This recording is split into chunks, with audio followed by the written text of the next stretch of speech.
This morning I started working on some of the finishing touches for my Doctor Who Ghostbusters crossover costume that I'm going to be wearing as a costume for Timegate coming up. If you saw my unboxing video for this, the 12th Doctor's second sonic screwdriver from Character Options, you know that at the same time that I got this in the mail, I also got these, the No Ghost patch and the custom name patch that I got from a user off of Etsy, which I'll put the link in the description down here. I was starting to put these into place because I wanted to make sure that they looked right, so I wore the jumpsuit, put it on, put these into place with Velcro. Right immediately after I put the Doctor name patch on the place and made sure that it was in the proper spot and kind of worked this around a bit, which I think still isn't in a proper position yet, I'm going to have to work on that a little bit, I got a package in the mail, which is really ironic that I was wearing this costume at the time, and I swear I did not plan this. I got this package from Hobbylink Japan that is the SH Figuarts Ghost figure. Immediately upon seeing that this was the package from Hobbylink Japan, because I didn't pay for express shipping and I really didn't know when this was going to arrive, I just started laughing because I knew that I was wearing this costume. Since it is for the Figuarts Ghost costume, I knew that wearing a Ghostbusters costume, having a Ghost Figuarts just come in the mail, I needed to do an unboxing wearing this costume. So I got the box, and we're going to go ahead and do that right now and see how my reaction is for that. And I'm not sure how the Ghost Figuarts is going to turn out as far as working as a figure. I have read some not so good things on the Ghost figure art, but I've also read some really good things on the figure art. And really for me, I just wanted to make sure that I had every figure art from at least decade to the present. I'm still missing Wizard yet, I'm missing Drive, and I'm missing the Cyclone Joker version of Double. So I don't have too many left that I have to get, and I figured if I was going to get a figure as it was coming out, it would be much easier for me to get. I haven't really started focusing on the secondary riders yet. I just want to have a primary collection of at least the riders from decade forward. And then I do have a couple other ones. I do have Black RX and Shadow Moon because it's Black RX. And let's take a look here. Go ahead and open up this box. See what we're looking at. Oh, this is weird. Okay. So this came packaged basically, and every time Hobbylink Japan does their packaging, they really tightly shrink wrap it. And that's really great for the packaging because they put it against a cardboard card and this doesn't move. And when you get boxes this size, you think, oh, what's going to be in this box? How is this package going to be? But the cool thing about having the shrink wrap around the cardboard is if you ever needed to repack it, save this, and then you can kind of just put that against there and you can push it back into place and it will keep it packaged the same way and you don't really have to repack it. So I sometimes keep those boxes, but sometimes not. The weird thing about this is definitely a new type of package. Got my receipt here. That's just for the SH Figuarts. Thank you for shopping Hobbylink Japan. Taped right to the box, but this Figuarts is a new box. I have some of the other Figuarts boxes here. This is the O's, have Black RX, as I mentioned earlier. And then even if I got one of the larger boxes, like Mask Rider 2, it's a thicker box, and it looks like the boxes are getting significantly smaller, because you've got Mask Rider 2, you got the O's Figuarts, and then you've got the Ghost figure art that is shorter, but it's also completely different size. At least on these ones, they are like this, and because you have to keep the boxes for the figure arts. There's too many accessories inside of them, and normally I'm not a person that keeps the packages for figures because I'm just going to display them anyway, and I can always make it easier to repackage things if I have to move later. But these boxes at least are the same width, so even though it's thicker, you can kind of stack them on top of each other if you're going to be packing them away.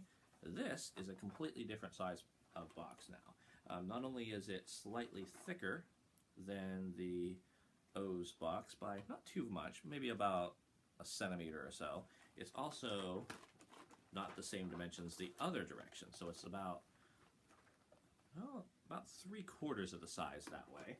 So it would be really awkward probably if you're going to be stacking those, which means Ghost is going to have to be on the top of any piles that I'm going to be putting into place for these Figuarts. But here we have it, the Figuarts Ghost figure. And you hear a little bit of rattling in the package. I've heard a few people worry about that, but it is part of some of the accessories that are going to come into place. So we're going to go ahead and start to unbox the rest of it.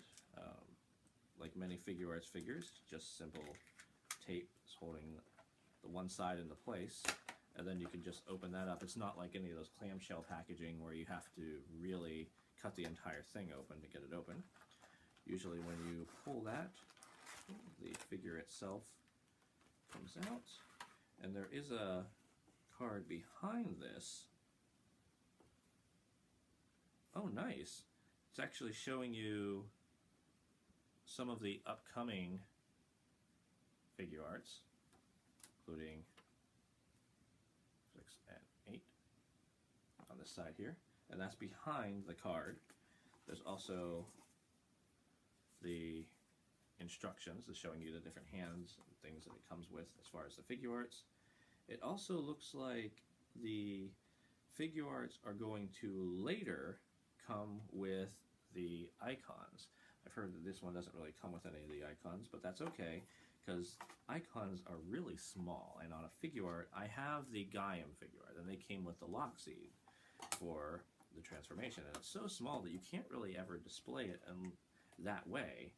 And I'm going to close that package for a moment, see what else we have here. Okay, so there's something in this bag behind the Ghost figure. And then, like all the Figuarts, this is the figure itself is packaged in a multi-layer packaging that is just pull that off. So it's not just all the way in face. And it's very secure. So the Figuarts itself is there. It's got 2 sets of hands in this case. The closed hood, I personally would like to display Ghost with the open hood, as you usually see that more often, and one weapon accessory. But let's take a look and see what's in this bag. I love black bags that don't really show you what's going to be inside of it until you open it, which I have a feeling I know what this is going to be. And this is the part that people hear usually rattling. There is a stand on the one side, and I already know what this is going to be, but I'm going to go ahead and put that stand into place if I can. I should be able to just simply stick that in there. Yep. And then on the other side, come on, I'm going to capture a ghost as a Ghostbuster. There we go. But then if anyone watches Ghost, recognize that character. Kind of am a pretty big fan of the sidekick thing as far as Kamen Rider goes. I loved it in Drive, even though the belt was the sort of sidekick figure in this case. And this is going to require the knife. I thought I would just be able to pull this open, but I want to be able to do that without messing with that.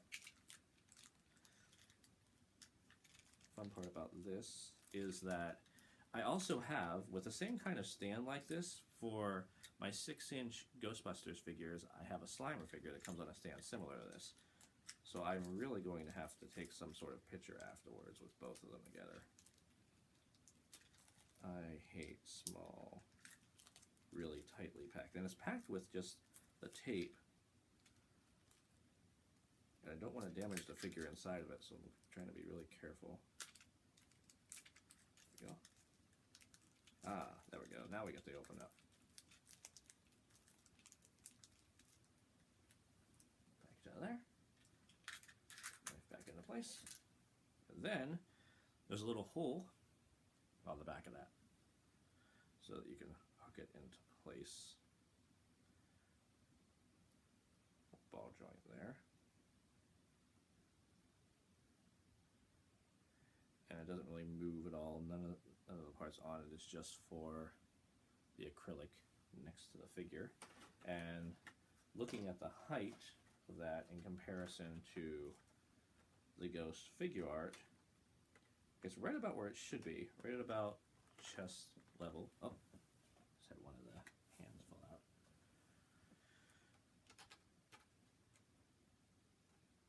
And then the Ghost figure itself, gets it out for a second.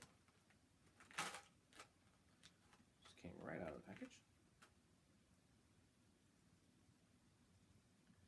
You can hear a little bit of the rattling still, but it's kind of how the costume is set up.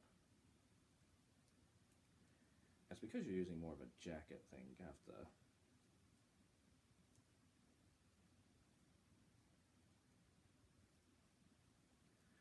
that is going, and I see what people are complaining about now. Because of the jacket on the Ghost figure, basically if you pull the arm out all the way, it pops off. So you have to kind of manipulate it, give it its full rotation, and probably if I position this correctly, I could do it without having the arm actually fall off. And I have a feeling they're both like that.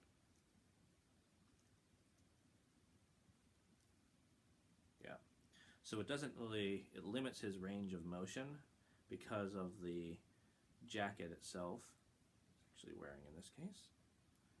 And it's got the bit of the ab crunch there. And then it looks like they had a little tab, like a plastic tab on this that I didn't see until just now, right by where the Ghost belt, the driver in this case. It does it open up?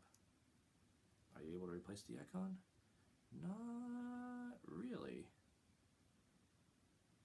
I'm guessing they're probably going to do, because this came off as a faceplate, so it's probably going to have the ways that you can just replace this entire plate based on how it looks, and I'm surprised they didn't include more accessories like that in this set, but it works for what it is. The range of motion isn't entirely, I'm wondering if it can do the whole like posing of, yeah, there's not a lot of range in the feet. I did read a little bit about that. And then kind of have him hover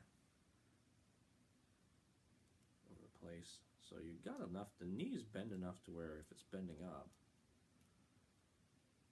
you can still do mostly the kick. The most important thing with any figure art that is a rider figure art is, can he do the rider kick and make it look accurate in this case. So let's not bend that up all the way. Try to bend his head down and over and turn it that way like that.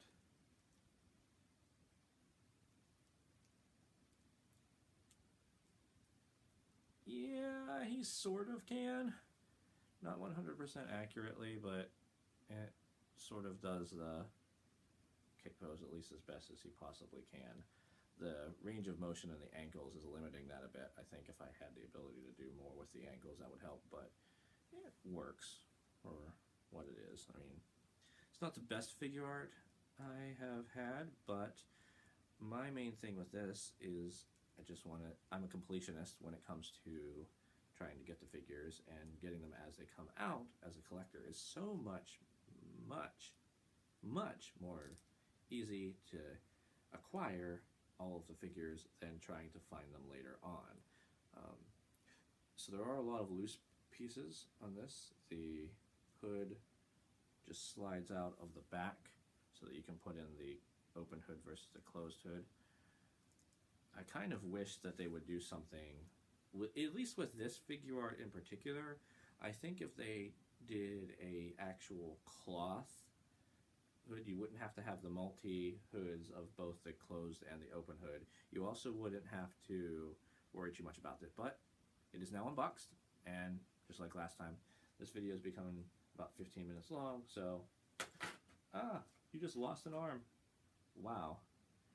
It is very, very fragile. And this just happened right now. The arm came out of that socket as well. I'm going to see if I can put it back into place. And I did. They're really easy in place. I worry a bit because this is the first figure art that I've had that I really have to be very, very careful with posing, because otherwise it doesn't come into place. So for now, I'm just going to keep these all in the package until I get more of them as far as the figures. But that is the Ghost figure art. Doctor Who Ghostbusters crossover. And the Ghost.